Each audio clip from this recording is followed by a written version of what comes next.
Fala galera da Elite Oculta, eu sou o Fael Portinari e sem mais enrolação, vamos aqui para a segunda parte do relato Conversando com o Diabo. Quem ainda não me segue no Instagram, me siga lá, é fael.portinari, assim como o meu Twitter também. Lembrando que este relato é imenso, então eu resolvi dividi-lo em várias partes. E provavelmente vá a semana toda e a próxima semana também. Então vamos lá para a segunda parte do relato. Então, aconteceu algo espetacular. Ele assumiu a forma de uma belíssima loira com provocantes curvas e uma voz sensualíssima. E depois mudou para a aparência de um preto velho. Essa forma está bem? Ou você gostaria de algo mais específico da cultura típica do seu país? Ou para não frustrar totalmente as suas expectativas? Ele, humilhando qualquer computação gráfica de filmes de Hollywood, se transformou num monstro que lembraria uma mistura do demônio interpretado por Tim Curry no filme Legend e algum tipo de fauno ao estilo grego. Eu tentei não me mostrar impressionado, mas não consegui. Pode voltar para a forma inicial, por favor? Mas é claro. Pronto. Assim está melhor? Na verdade, eu apenas manipulo a forma como você interpreta a minha imagem. Qual o seu nome real? As essências em si não têm nomes. Usamos apelidos, mas para facilitar o nosso entendimento com as entidades inferiores. Mas tal como um certo deus de sua crença, eu sou o que sou. E o que tem a dizer sobre os nomes Lúcifer, Mefisto, Satã, Samael, etc? É uma terrível confusão milenar. Muitas das entidades que possuíam identificadores semelhantes a esses foram mal identificadas, sendo misturadas umas às outras. Entretanto, de todos esses nomes, o que mais se aproxima é Lúcifer. O anjo caído? De certa forma. Mas então há outros que poderiam ser considerados o que você é? Vários outros. E qual a sua diferença em relação a eles? Eu levei o rótulo que me deram mais a sério. Eu sou quem melhor representa o demônio da teologia judaico-cristã no que se refere ao ponho em prática. Você deve ter muitos afazeres, não? Relativamente. Mas não se preocupe com o tempo que levaremos nessa entrevista. Ao contrário do que dizem de certos livros que você já leu, eu tenho certa autonomia no fluxo espaço e tempo. A essa altura, o meu sangue frio já se manifestara. Convidei-o para vir até a sala do computador e ele concordou que eu digitasse o nosso diálogo, uma vez que de nada adiantaria gravá-lo. E mesmo tendo uma boa memória, eu não seria capaz de recordá-lo na íntegra. Esse diálogo se deu durante toda a noite, varando a madrugada e até o raiar da manhã. A minha disposição me surpreendeu, pois mesmo após 17 horas ininterruptas de conversa, eu queria mais. Infelizmente, eu não posso apresentar o diálogo em sua fidelidade absoluta, pois a minha velocidade de digitação jamais se compararia ao de nossa interlocução. E mesmo assim, eu garanto que as páginas a seguir não foram alteradas em sua essência. E para uma melhor sequência de pensamentos, eu decidi dividir capítulos por assunto, e não necessariamente pela ordem em que eles ocorreram. Eu creio que dessa forma, o diálogo se torna bem mais fácil de ser acompanhado. Quem é o demônio? Eu acho que a primeira e mais pertinente pergunta é: quem é você? E qual a sua história? Ótimo! Em primeiro lugar, é preciso esquecer 90% de tudo o que se pensa e sabe a respeito do que eu sou ou represento. Eu sou, antes de tudo, uma entidade espiritual. Eu tenho uma alma, assim como todos vocês. E a primeira diferença é que eu não estou encarnado e nunca tive uma encarnação física humana normal em meu período de vida terrestre. Por vezes, eu assumi corpos físicos, mas apenas por pouco tempo, pois a sensação de estar preso em um corpo tão denso não é nada agradável para quem tem a plena consciência do que é ser livre. Em segundo lugar, a minha essência foi criada, assim como a maioria de vocês, no momento da criação. De certa forma, somos todos irmãos, todos filhos do mesmo princípio universal. Em terceiro, e mais importante, eu não sou o mal puro, o príncipe das trevas, um demônio ou o diabo propriamente dito. Eu sou apenas um espírito como todos vocês e decidi fazer o pleno uso do meu livre-arbítrio. Eu tenho a minha própria vida e sigo o meu próprio caminho sem dever nada a ninguém. Eu não tenho medo, ódio e nem desejo mal a quem quer que seja.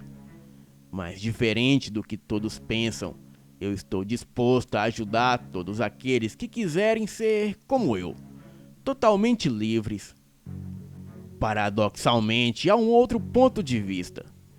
Eu sou, de certa forma, uma criação de vocês. Sou o reflexo de sua própria rebeldia interior e o seu desejo sufocado de romper totalmente tudo aquilo que os impede de ser e fazer o que vocês bem querem. Eu sou a personificação do grito de rebeldia e do seu livre-arbítrio, que ao longo da história tanto foi massacrado das mais variadas formas. Vocês deram as costas àquilo que vocês mesmos sempre disseram que o seu Deus lhe deu, a liberdade. Dizem que têm liberdade, que querem a liberdade, que a merecem, mas no fundo jamais fizeram em larga escala outra coisa que não destruir a liberdade. A começar pela sua e consequentemente a dos outros. Bem, não são só vocês no plano físico. Isso também ocorre na maioria dos planos espirituais. Mas eu jamais me submeti a qualquer forma de opressão.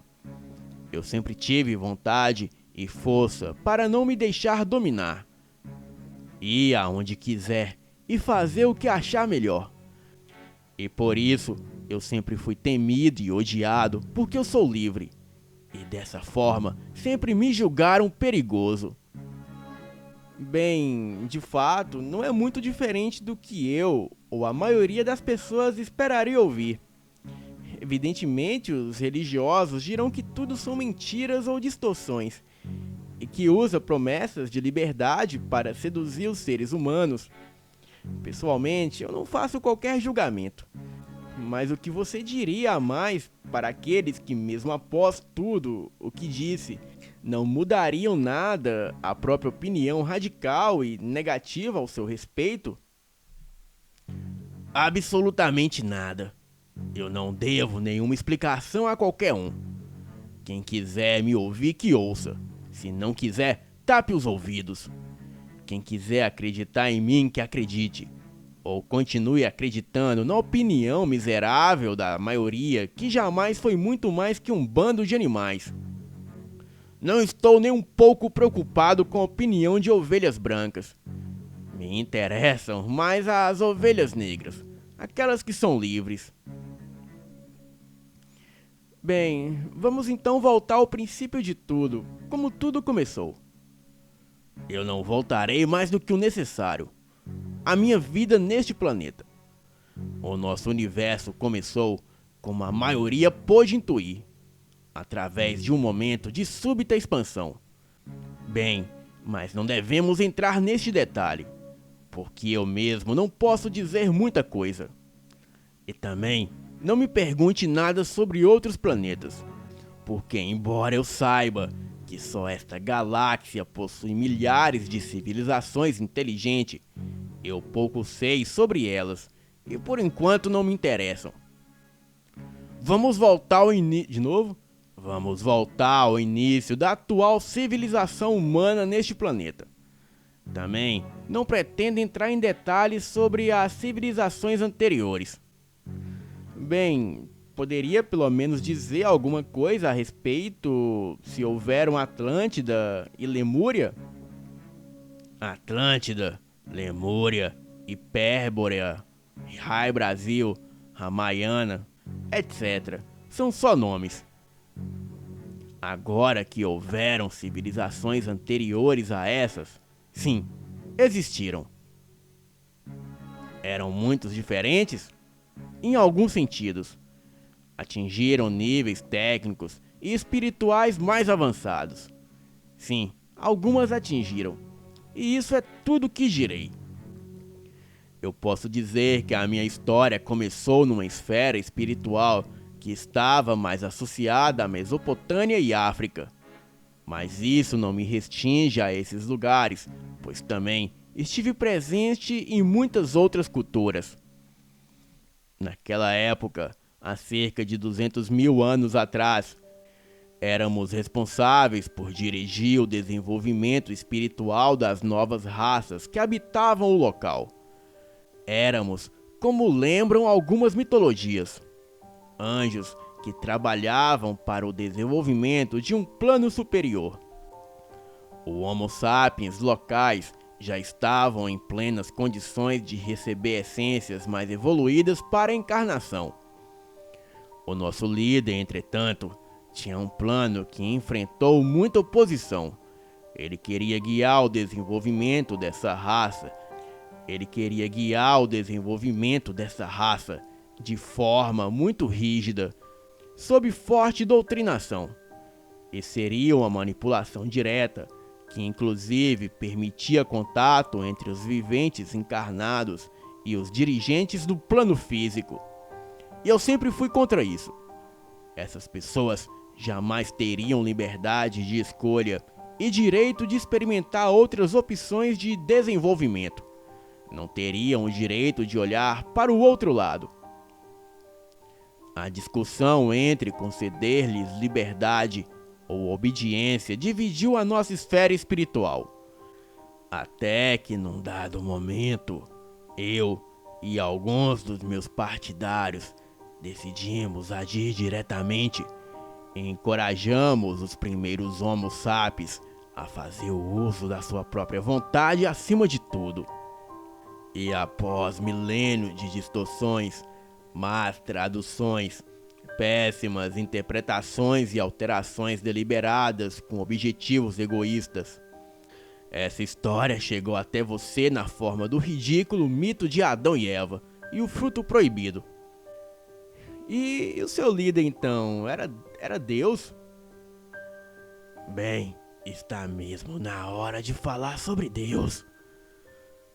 Ótimo. Bem, como eu disse antes, e você mesmo costuma dizer, é preciso separar os fatos e termos. Deus é de fato um péssimo termo. É confuso e dá margem às más interpretações. E pode ser considerado o universo, os logos criados, o Pai Celestial, a entidade dirigente de um planeta, um espírito qualquer, ou até mesmo a personificação totêmica.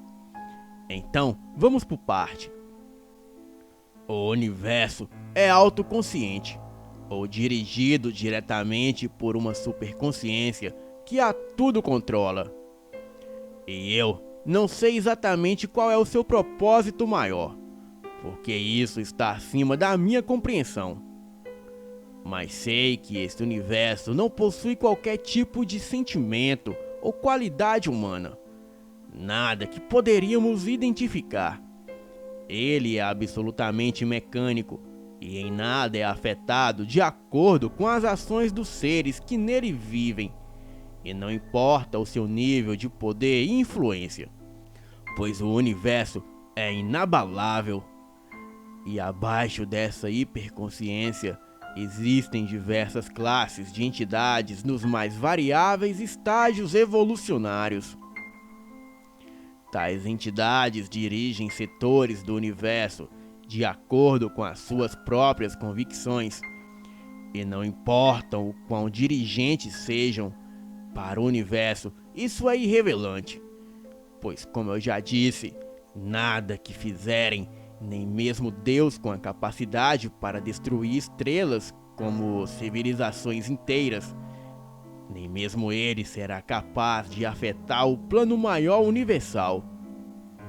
Esses seres, a quem podemos chamar de dirigentes, provedores, demiurgos ou mesmo deuses, eles governam segundo as suas próprias leis, variando porções do universo, que vão de galáxias a simples planetas, seguindo uma hierarquia espiritual ascendente.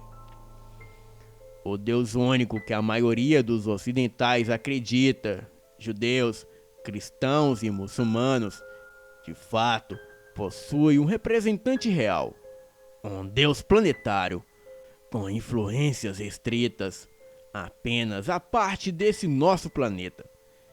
E de acordo com o ponto de vista, esse Deus recebeu o nome de Jeová ou Alá.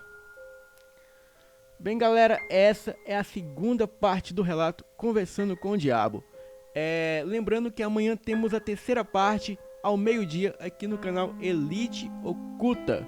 E lembrando também que hoje às 20 horas temos vídeo aqui no canal. E você que não me segue no Instagram e nem no Twitter, tá esperando o que para me seguir? Tanto meu Instagram quanto meu Twitter é fael.portinari. Então, aguardo vocês às 20 horas aqui no Elite Oculta e boa noite.